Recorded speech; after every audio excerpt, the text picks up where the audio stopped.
Due to the graphic nature of this urban legend, listener discretion is advised. This episode includes depictions of suicidal ideation, self-harm, and stalking. We advise extreme caution for children under 13.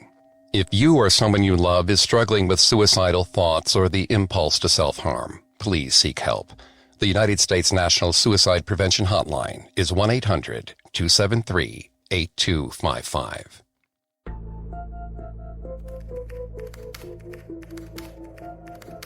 The words are swimming in front of your eyes. You've been awake for 24 hours, maybe 36, long enough that this paper on Marie Curie may have become a prose poem rather than an essay, but you feel invincible. You submit to turn it in and prepare to call it a night, but not before you get some celebratory Indian food with your roommate. You check their room, then the common area, then the game room and the kitchen, though they have never cooked a day in their life. It's strange to think of them out this late at night, or at all, really. They've been sleeping more than they've been staying up. Where could they have gotten off to? You call their cell a few times, drop a text and a Discord message, just in case they lost their phone or got locked out. Then you get a candy bar from the machine and head to bed. Campus security knocks on your door the next morning. The dean of students waits behind them, glassy-eyed. They ask you questions you feel you should know the answers to. Was your roommate sad? Who were their friends? What was their home life like? All you knew was that they were stressed. Really stressed. Stressed and private. But that came with the territory. Universities were hard. Stress was how you learn. Not for this semester, the dean says. You've passed with flying colors, and you should go home to your family. No need to ask more about what happened here. You have what you were working so hard for, a perfect 4.0. But it's nothing without a roommate to celebrate with.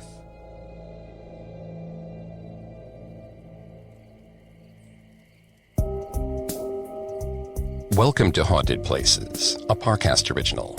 I'm Greg Polson. Today's episode is part of our Urban Legends series. Every Tuesday, we explore those chilling stories you hear secondhand, the kind that seem made up, but contain a kernel of truth. Urban Legends is only on Spotify, so keep listening here to never miss an episode. But don't forget to come back each Thursday for a classic episode of Haunted Places, covering yet another ghost-filled locale. You can find episodes of Haunted Places and all other Parcast originals for free on Spotify. To stream Haunted Places for free on Spotify, just open the app and type Haunted Places in the search bar. Today, we're studying an urban legend that draws from an often unspoken crisis in academia, where anxiety surrounding stress, strangers, and suicidal ideation converge. Students around the globe whisper that there's a blanket policy, which can grant you an immediate 4.0 average for the semester, but only if your roommate takes their own life. Up next, we step into a deadly living arrangement.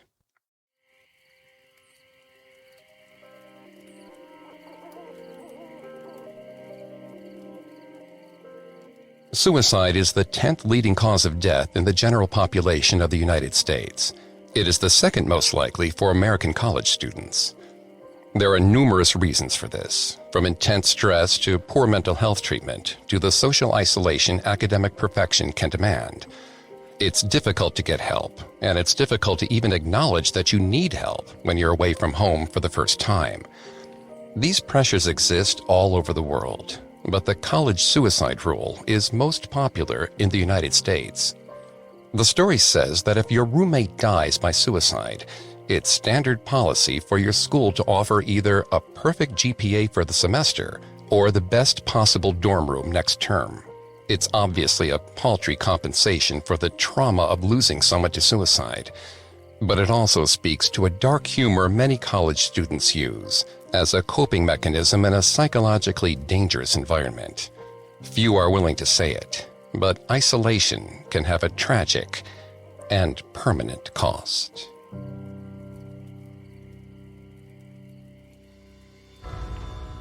Teresa woke at 3 a.m. to find her roommate staring at her. The whites of Rachel's eyes were the only thing that stuck out in their pitch-dark dorm room. She sighed. It was the third time this week, and it was only Wednesday. On and off for the past 7 months, Teresa had been waking up to her ghastly roommate looming over the bed. Rachel claimed that she had some sort of sleeping condition, but Teresa was skeptical. She had done some extensive Googling and hadn't been able to find any condition that involved staring at people while they slept. Teresa leaned her head back against the pillows and waited for Rachel to show some sign of life. She hit Rachel's shoulder softly. When nothing happened, she hit it again, harder. Rachel took one slow step back, then another.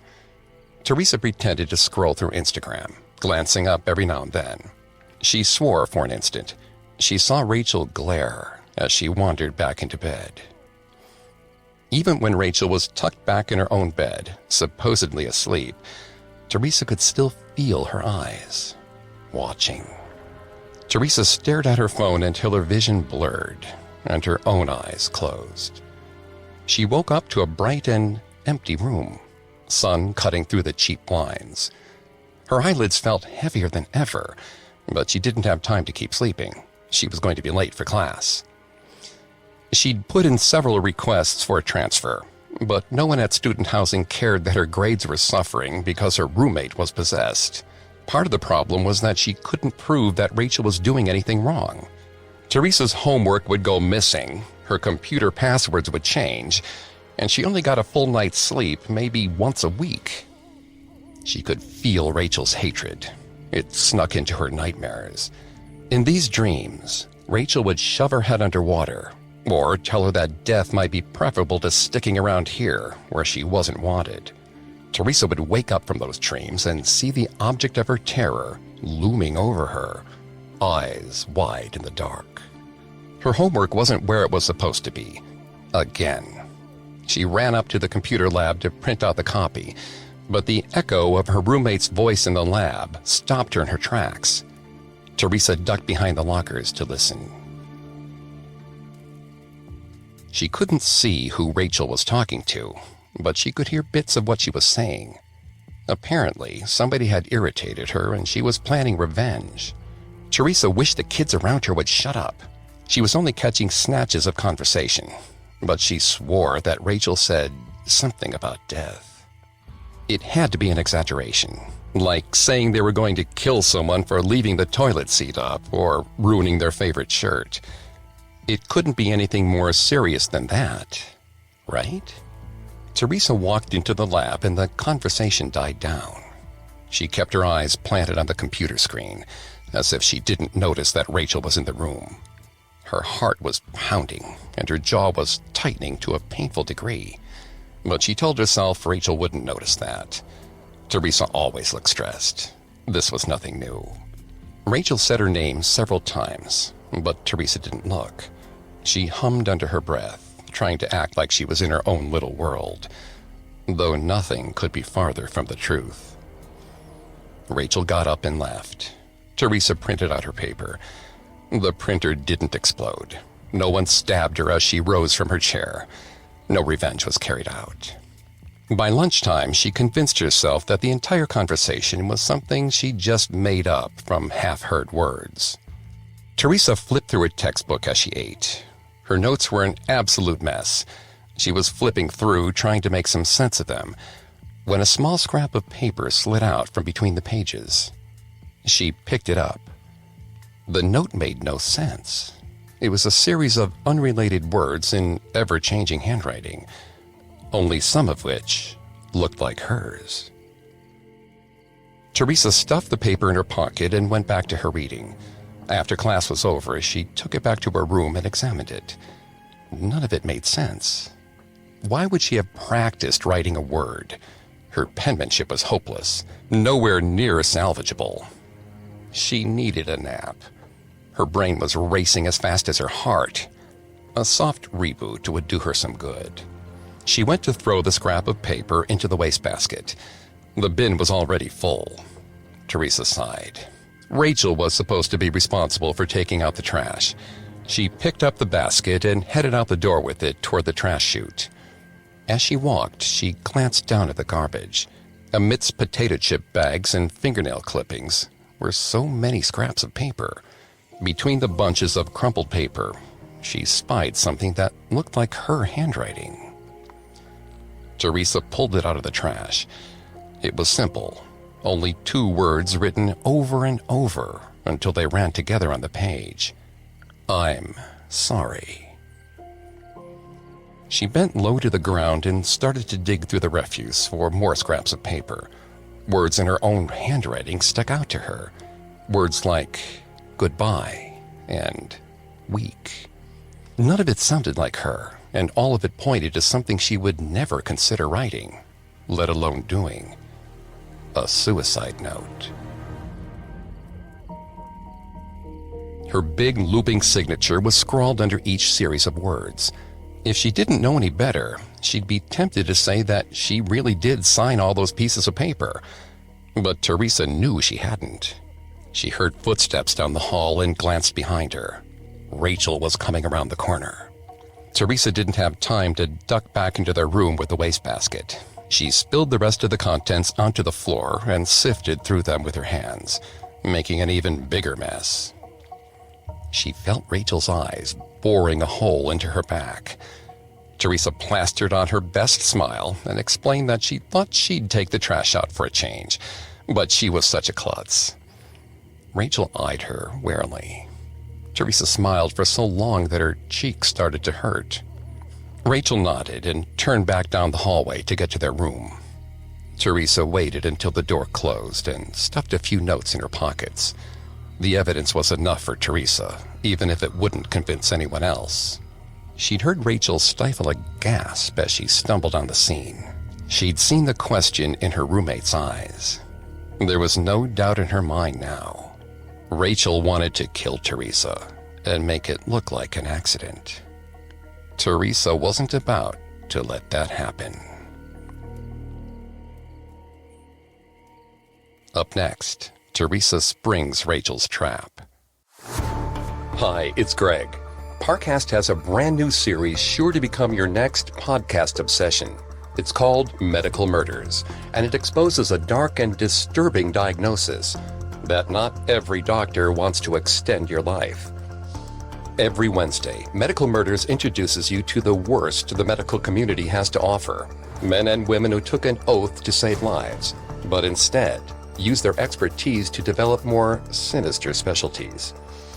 Join host Alastair Burton as he examines the formative years and motives of history's most infamous killers, dissecting their medical backgrounds with expert analysis and professional insight provided by practicing MD Dr. David Kipper. You'll investigate a wide range of heinous healthcare workers, like the general practitioner believed to be the most prolific serial killer in modern history, or the dentist who led a double life as a hitman, or even the doctor and gang member who mixed deadly potions for unhappy housewives to use on their husbands. When it comes to these true crime stories, the only thing the doctor ordered is murder. Follow Medical Murders free on Spotify or wherever you get your podcasts. Now, back to the story.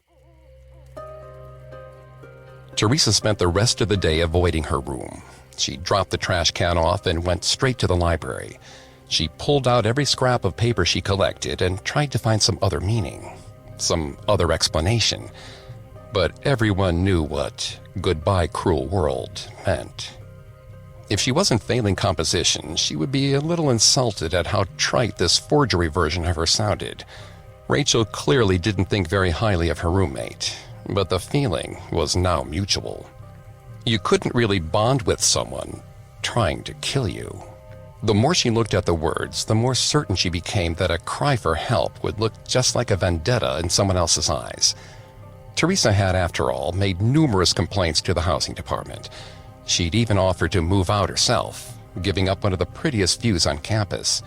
But they told her that nothing, and they meant nothing, would justify a move this late in the semester. Without anyone to turn to, Teresa had made a plan for how to keep herself alive while she tried to gather more evidence. Evidence that didn't look like she'd faked it herself. She crept back into the room after midnight. Rachel was snoring softly, but Teresa didn't think her roommate was actually asleep. Teresa got ready for bed and laid down with her phone out. Hours passed. She was starting to grow tired. Being on high alert hadn't done much for her after all. Rachel continued to snore. Maybe she had been exaggerating everything. She closed her eyes. When she woke up, Rachel was standing over her again. She could feel Rachel's breath on her face. Something was different this time, although Teresa couldn't quite put her finger on it. Teresa went to nudge Rachel's shoulder, as she always did. Her hand wouldn't move. It felt heavy. Her vision was blurring. She waited for her brain to wake and snap everything into focus. But that didn't happen. Her vision only got worse, dissolving the world into floating blobs of darkness and light. Her head buzzed. Her forearms were sore. Rachel moved away on her own. There was no blinking, no recognition that Teresa was even there. Teresa felt a strange, wet slickness on her fingers. She reached for her phone, but it seemed to be miles away. Her fingers finally closed on it. She turned the flashlight on. One long cut ran from her wrist to her forearm. Her sheets were covered in blood. She screamed. Rachel watched from her position near the bed, with those same glassy eyes, as Teresa struggled to dial 911. The phone slipped from her fingers and onto the floor, sliding in a growing pool of red. Teresa felt bile rising up her throat as she realized that she might actually die here. It didn't matter whether she had the pieces of this dumb note in her backpack. None of it mattered. She was isolated. She was bleeding out. Maybe Rachel had reasons for hating her. She didn't think any of them would merit death. If she promised to do better, would that be enough to get Rachel to help her? It seemed unlikely.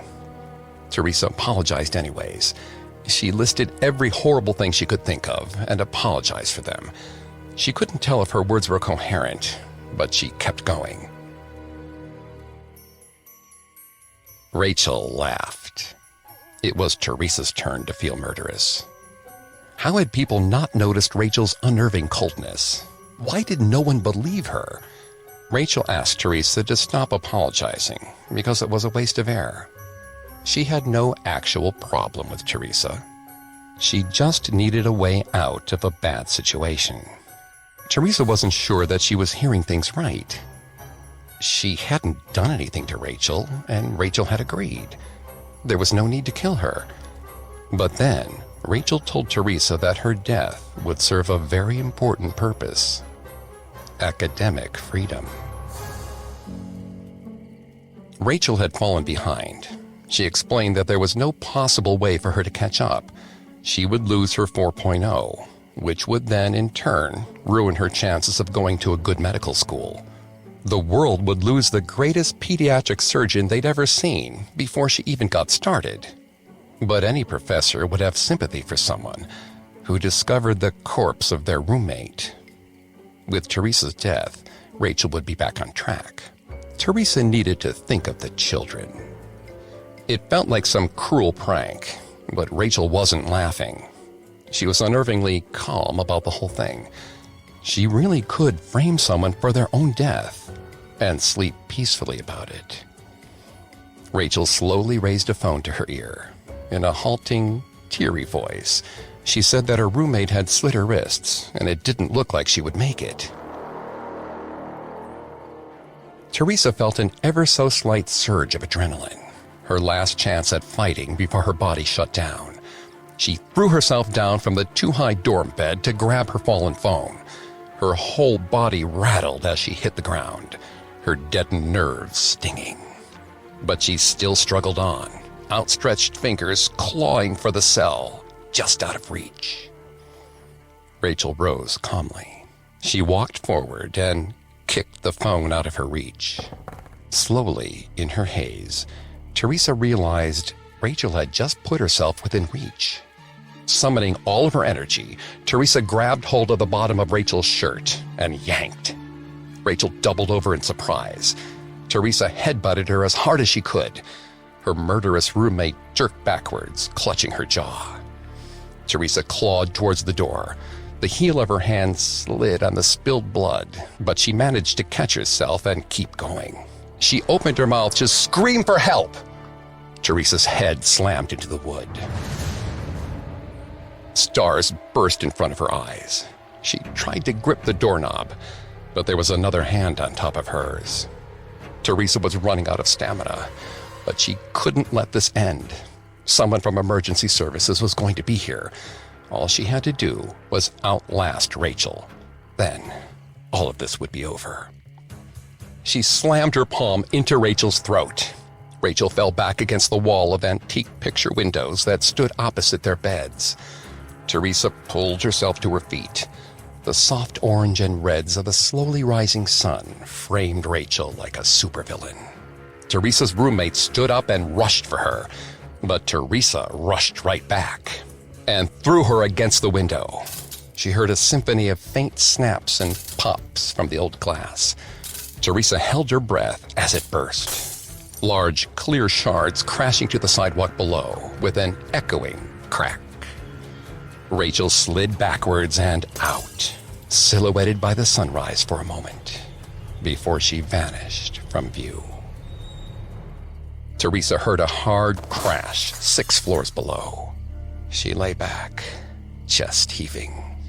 The EMTs were supposed to come soon, but the world was getting dimmer. It bled away until it faded to nothing.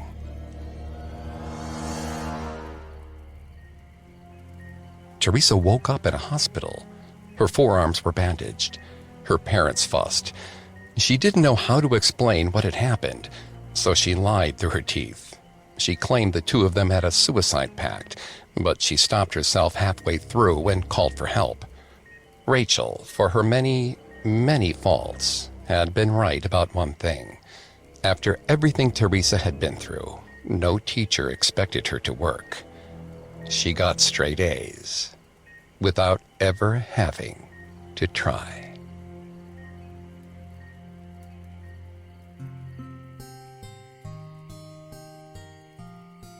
In 1998, Mark Paul Gosselaar starred in a dark comedy called Dead Man on Campus. Gosselaar played a spoiled rich kid who hopes to save his failing semester by finding a roommate who could be pushed towards suicide, resulting in an automatic passing grade. He ultimately fails, but his friend fakes a suicide attempt in order to earn both of them another chance at academic success. The concept of the film seems tasteless now that larger conversations about mental health are finally happening out in the open. But the urban legend that provides Dead Man on Campus's premise has been widely circulated since 1985, with mentions dating back to the mid-1970s. The college suicide rule is often added as a denouement to the pencil suicide legend and other graphic suicides rumored to have occurred in famous college campuses. These disturbing anecdotes frequently end with a note that the survivors were given high honors, often as a way to buy their silence. Whether the college student's death is tragic truth or strange fiction, the blanket policy that the legend tells of does not exist. There's a morbid kind of wishful thinking to the college suicide rule. Whatever perfectly normal feelings of guilt or confusion you may experience in connection with your roommate's suicide are supposedly tempered by certain academic success. The persistence of this legend likely owes a lot to a general increase of reported suicidal ideation in both college students and the U.S. population as a whole since 1995. Universities foster many factors that increase risk of suicidal ideation and self-harm, including depression, isolation, and stress. A 2018 study by Harvard Medical School indicates that minority student populations are at particular risk for self-harm and suicide. Cultural taboos surrounding the general discussion of mental health also contribute to suicide risk.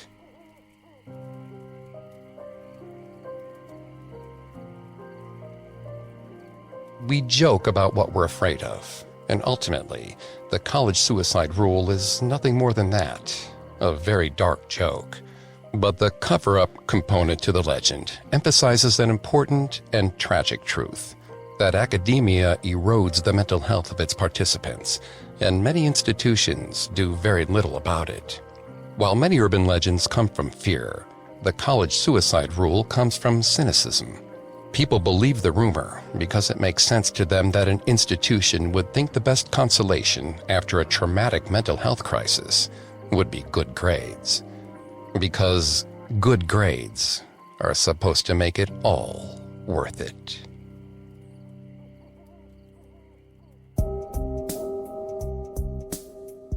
Thanks again for tuning into Haunted Places. We'll be back on Thursday with a new episode. And don't forget to come back on Tuesday for our Urban Legends series, available only on Spotify. You can find more episodes of Haunted Places and all other Parcast originals for free on Spotify. Not only does Spotify already have all of your favorite music, but now Spotify is making it easy for you to enjoy all of your favorite Parcast originals, like Haunted Places, for free, from your phone, desktop, or smart speaker. To stream Haunted Places on Spotify, just open the app and type Haunted Places in the search bar. Until next time, don't believe some of the things you hear. Believe all of them. Haunted Places was created by Max Cutler and is a Parcast Studios original. Executive producers include Max and Ron Cutler. Sound design by Kenny Hobbs, with production assistance by Ron Shapiro, Carly Madden, and Isabella Way. This episode of Haunted Places was written by Lildy Ritter and Jennifer Richey, with writing assistance by Greg Castro. I'm Greg Polson.